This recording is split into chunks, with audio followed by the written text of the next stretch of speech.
thunderstorm warning for northern Hamilton County, southeastern Butler County, Warren County, until 3 p.m. At 2:30 p.m., a severe thunderstorm was located over North College Hill, moving northeast at 55 miles an hour. Hazard, 60 miles an hour wind gusts and quarter-size hail. Source, radar indicated. Impact, minor hail damage to vehicles is possible.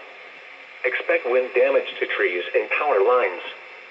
Locations impacted include Cincinnati, Hamilton, Middletown, Fairfield, Mason, Lebanon, Norwood, Forest Park, Springboro, Sharonville, Monroe, Blue Ash, Loveland, Springdale, Reading, Montgomery, North College Hill, Madera, Wyoming, and Cheviot. This includes the following interstates: I-71 in Ohio between mile markers 4 and 5, near mile marker 8, in between mile markers 11 and 42. I-74 in Ohio between mile markers 12 and 19. I-75 in Ohio between mile markers 2 and 32.